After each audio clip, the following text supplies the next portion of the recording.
Hi, magandang umaga sa inyong lahat. Heto muli ang mother pa rin ng Bulacan. Di ba kayo nagugulat? Lagi ko kayong binubulaga araw-araw. Lagi akong nagpapaliwanag sa mga karamdaman ng tao. Hindi para sa akin yan. Ito para sa inyo. Para kung naririnig nyo ang aking mga paalala, ha? Hindi nyo alam na ang mother pa rin ng Bulacan madiskubre ang lahat ng karamdaman ito. Nung bang araw, merong bang lumitaw na kamukha ko? Wala.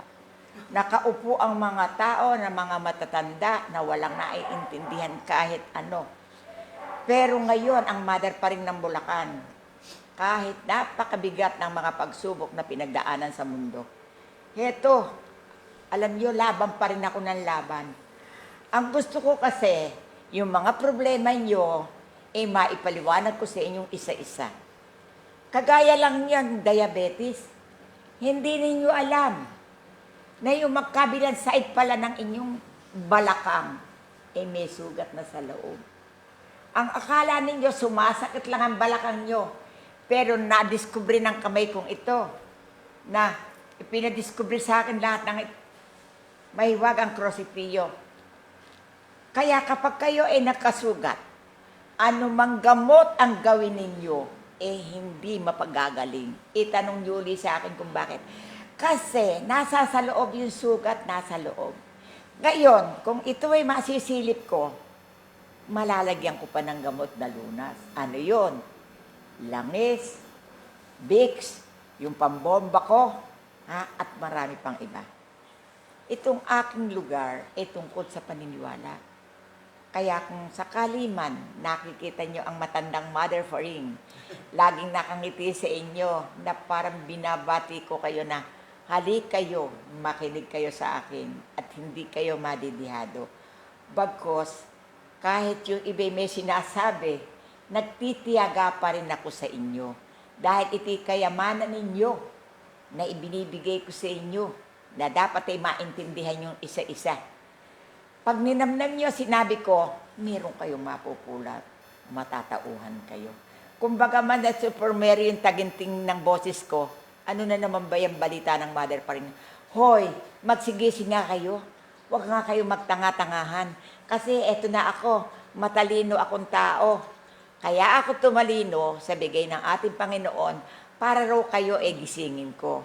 Kaya ngayon, yung mga bawat pintuan, yung bawat cellphone dyan, kumakatok ang mother pa rin. Baka sa pamilya may diabetes, may paalala si mother pa rin na maglangis daw kayo ng 15, 10, 20 at iyon ayusin nyo.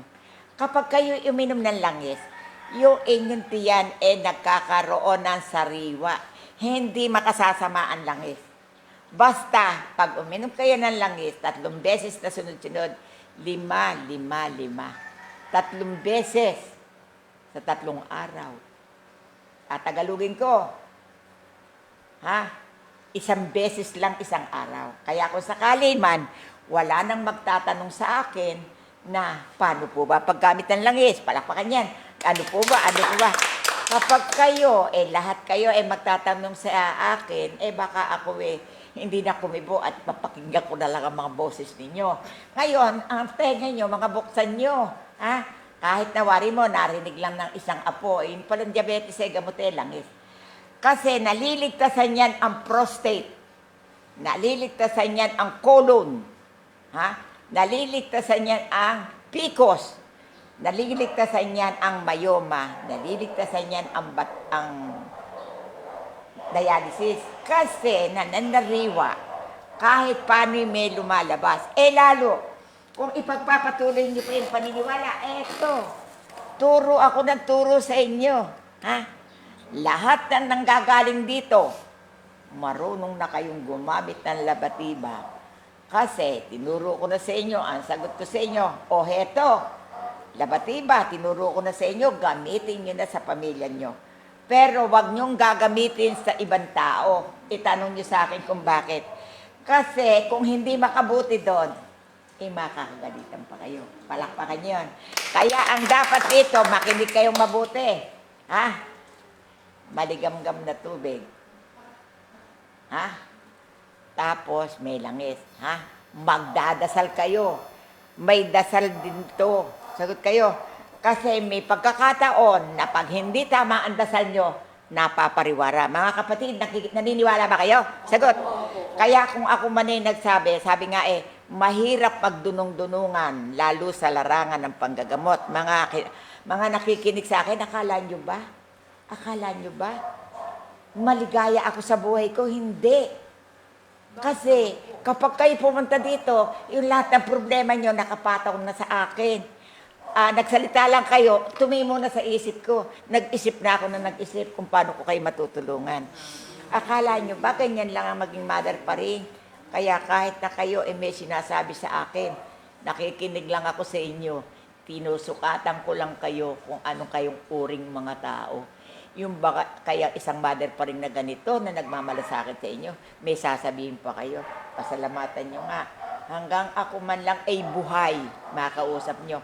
Pag ako inawala na, sino pa kakausapin nyo? Sagot, hindi nyo ba alam na ang hangin at baterya ng katawan ng tao, pag humiwalay na ang baterya ng tao sa tao, wala na. Tigang na dahon, tigang na, wala ng isip. Kaya kayong mga naririyan, magmahalan kayo. Huwag kayong mga artikulante. Igalang nyo ang matanda. Hindi ngayon na marunong na kayo ng English speaking Sobra na kayo, akala nyo, hindi na ipagmamalaki yan. Sagot kayo, kinakailangan kayo ay magkaroon ng PR. Parang politiko. Kasi kahit na anong taas ng pinag-aralan nyo, kung ang bibig naman nyo hindi marunong bumati, gumalang, kundo-kundo, walang mangyayari. Kasi hindi nyo ba alam, pag kayo'y palabating tao, maganda ang mararating nyo. Kahit saan, kilala kayo. Palakpakan niyo yan. Napakasarap ng malakas ang PR. Hindi naman lahat na tutulungan mo. Ang ibig sabihin, meron kang masasagot, meron ka na walang masasagot. Kaya ako dito, alam nyo ba, napakarami kong kaibigan. Kulang lang ako sa pera. Kaya nananawagan ako sa inyo na sana lubusin nyo na ang pakikinig sa akin. Tandaan nyo na lahat ang sinasabi ko. Kasi ito parang libro lang na hinuhusto ko. Hinuhusto ko ang bayong ng pag-asa ng buhay ng tao. Hindi sa akin kapakanan. Kasi pag narinig na, sabi nga ni Mother Paring, yung mga new generation, hindi na marunong gumalang sa mga lola at lolo. Mapagmalaki na. Totoo ba yan? Totoo yan. Kaya ngayon, naririto. At saka kayo sa inyong looban, tinatawagan ko kayo, isang paalala sa araw ng April 26, 2025. 2026 po. Sige na. Ganito yan, na-absent-minded na ako ngayon. Hindi masama. Na makilala nyo, medyo nalolos memory, pero matalino ako. Mensahe ng Diyos ang binabasa ko. Yung mga looban dyan, ng may mga mihora o walang mihora, bago kayo umalis, pumunta kung saan man papasok, i-double check nyo ang kuryente. I-double check nyo kung buhay pa lahat yung mga kasama nyo. Hindi nyo alam, sarado pala pinto, nakalakabit ang dila. Kaya ang Mother Paring, mainam na taga-bulabog. Sagot kayo. Kaya naniniwala ako na ang aking sinasabi sa inyo isang puntos, isang palatandaan, isang lolang maingay, kahit maingay, tama naman sinasabi ko. I-double check nyo ang siling. Mahirap masunugan. I-double check nyo lahat. At kung kayo'y may anak na may problema, pag-uukulan nyo ng pansin. Hindi puro trabaho. Kayo magsisipag abroad. Huwag nyo intindihin na wala kayo niintindi kundi mag-abroad. Iiwanan ng pamilya, iiwanan ng asawa. Sino na naman ang agribyado doon? Yung anak ninyo na iniwan kapag nagkaroon ng hindi magandang pagsasama ang mag-asawa. Di ba ang anak ang namumroblema? Sagot, sila ang kawawa. Alam nyo ba, huwag nyong gawin yan. Gawin nyo na ang inyong pagkatao maging maganda alaala at anunsyo sa mundo. Huwag kayong maging sige-sige lang. Tandaan nyo, sinabi ko, kapag ang isang mestra stricta, maraming natututuhan ang mga eskwela. Pero pag ang teacher, easy lang. Alam mo, ang mga eskwela, puro kulang sa nalalaman. Ganon din naman ang sasabihin ko sa inyo. Pag mabuti ang inyong binhi, maganda ang bunga. Kaya ngayon, mga inang naririyan, turuan nyo mga anak nyo na hindi maging sige-sige lang. Kasi ang buhay ng tao nakukuha sa sinop at tiyaga. Hindi pwede yung pasigi-sige lang, huwag pabaya. Sagot kayo, Apo. Lagi niyong lilingunin ang lahat ng bagay para hindi naman maging sayang ang aking sinasabi. Di ba kayo nalulungkot na ano hahanapin ninyo kung wala na ang mother pa rin? Palakpakan nyo. Kaya hanggang ngayon buhay ang mother pa rin, ha? Pag-ukulan ninyo ng pansin, kung ano yung narinig yung sinabi ko sa inyo, ikalat ninyo, ha? Para kayo ay makapuntos. Sabi nga ng Panginoon teka, nagagaw na ako. Sabi nga ng Panginoon, magandang umaga mga anak kong nabilang. Ako ay naririto at kayo sinilip ko para tignan. Kayo ay mahal ko, kayo ay nilukuban ko. Kaya naririto ako at nagparamdam sa inyo. Sa kabila aking mga anak na kayo'y pinagmasdan ko, isipin nyo na lamang aking mga anak, naka-record na kayo sa pwesto ko. Kaya di nyo makakalimutan ang St. Joseph ng Bulacan, magandang paliwanag, larawan ng ating Panginoon na Lazareno. Kaya kayo, ingatan nyo, ito may subaybay. Dahil no ako'y pinatulog ng 4 na gabi at 5 araw. Ito palang ating larawan na nasa simbahan ng Baclaran, simbahan ng Baguio, simbahan ng RD, iyon pala may kuryente sa Panginoon. Kaya yun, pag nagsama-sama, para rin telepono.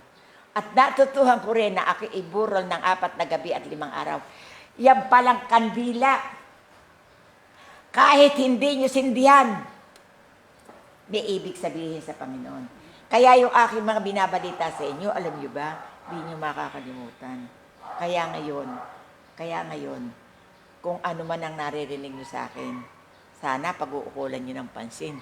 Hindi nyo ba alam, nauubos din yung laway ko? Sagot kayo. Opo. Nanginginig ako. Pag umaga na, hindi ko na malaman kung ano isusuot ko. Ako naman ay nahihiya din sa inyo. Baka sabihin nyo, ano ba naman si mother pa rin.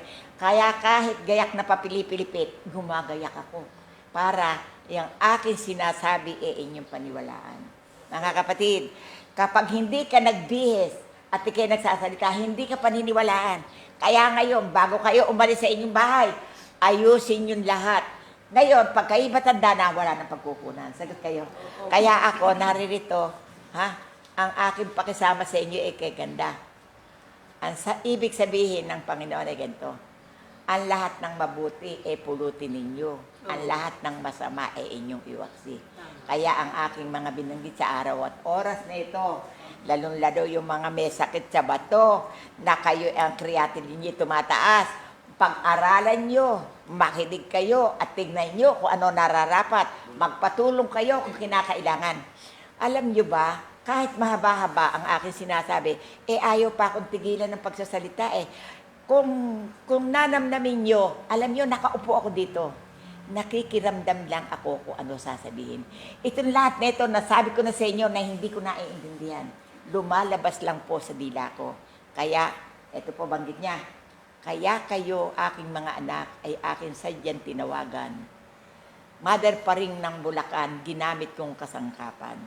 Kaya ngayon, kayo ngayon ay sadyang naririto, may mapupulot kayo sa mother pa rin ng Bulacan. Ano pa po ako? Matapos na kayo ay aking pinagmasdan. Matapos na kayo ay aking inaralan. Marahil naman mga anak, sa araw-araw na aking binibigay, merong kayong dating sa buhay nyo. Ang pagsisino, pag-iingat ay kailangan. Kung hindi nyo naiintindihan ang isang bagay, huwag kayong kikibo. Kapag naman kayo kinakausap, sasagot kayo. Kaya ngayong araw na ito, bumabati po sa lahat ng tahanan. Si Mother pa rin, buksan ninyo ang inyong mga bahay. Ipagpag ninyo ang inyong katawan. Kung ano at meron kayong problema, magsangguni kayo sa ating Panginoon at ituturo kung saan kayo pupunta. Huwag yung sabihin walang pera. Bibigyan kayo ng Panginoon ng pera, daan sa taong makakakilala nyo mararating nyo, dapat yung puntahan. Tapos eto sabi, matapos na kayo ay aking pinakinggan. Mga anak ako'y naririto, paalala ng may kapal. Kaya sa susunod na araw na lamang, ang Diyos ang patnubay. Diyos na bahala sa atin. Ako nga pala nabalita ko sa inyo, ako nga pala wala dito sa Merkules. Meron akong pupuntahan. Kaya ibinalita ko rin sa inyo na alas 8 may pupuntahan ako sa Merkules. Ibinabalita ko rin doon sa nagpunta dito na, hoy, ikaw nakikinig ka. Di ba nagsangunit ka sa akin sa mata? Ang sagot ko sa iyo, gawin mo na lahat yung gawin mo. Kasi no ako'y magdasal, ang bigay sa dasal, ano po sasabihin ko? Alam niyo ba, nagdasal ako, ang sinabi sa akin ng Panginoon yun daw mga mata na nasisilaw, mayroong pang pag-asa. Kaya kung sino man daw ang nakarinig ng aking sinabi na, basta raw ang mata, pakinggan nyo, palakpakan nyo, basta raw ang mata, nasisilaw pa, may pag-asa na maopera. Sagot kayo. At ang sasabihin ko naman ayon sa aking nalalaman, pag ang ugat sa ilalim ng mata ang tinamaan, ito ang glaucoma. Operahan, may wala ng pag-asa. Teka, wag kang maglo. At may pag-asa pa rin dyan. At ito ang aking masasabi sa inyo. Ako'y naupo dito dahil kasi, alam nyo ba, naranasan ko na ang nabulag. Napakahirap. Kaya ngayon, ang masasabi ko sa inyo, kahit na manghingi kayo, bumalato kayo sa mga kamag-anak niyong may pera, lumakad kayo ng lumakad at ayusin niyo yung PhilHealth para wala kayong pagsisihan. Kasi mga kapatid, ako noong 2025, nawala ng paningin ng 1 year. Pero hindi ko sukat akalain na ako bigyan pa uli ng Diyos ng panibagong buhay. Kaya ang nakalagay sa aking nalalaman, bagong sikat karunungan ng Mother Paring. Kaya marami akong nalalaman. Ang aking panggagamot, hindi po patagalan. Makinig lang kayo, magdasal lang kayo, at sundin ninyo. Kaya ngayon, napakaganda ng paalala ko sa inyo. Ang aking pinanawagan tungkol sa mata. Kasi mga kapatid kong minamahal, napakahirap po na ang mata inyong pababayaan. Kahit na po kayo gumastos, lumipat kayo. Kung hindi kayo nasiyahan dito, lumipat kayo doon. Hindi masama ang gumamit kayo ng iba't iba. Basta maging matalino kayo. At ang isa ko po sasabihin sa inyo, huwag marunong pa ibang tao sa inyo. Sagot kayo, gumising kayo. Pag tama ang inyo, ipaglaban nyo. Sagot kayo. At huwag kayong paaakay. Huwag kayong madadala sa bibig at tamis ng dila ng kausap nyo. Kasalukuyan na iyan ang nakakaloko at iyan ang manluloko. Sagot kayo. Ngayon, ang Mother Paring ng Bulacan ay nagpapasalamat ng walang katapusan. Ano po ba ang ibibigay kong daend ng aking sasabihin? Yaman din lang na kayo ay aking sinabihan. Yaman din lang na ako'y nakilala nyo na ng mainam. Sa susunod na hakbang, ang Diyos ang patnubay, Mother Paring ng Bulacan. Laging sumitira. Bye! Lapit ko na. Bye-bye! Hello kayo mga sa audience! Hello!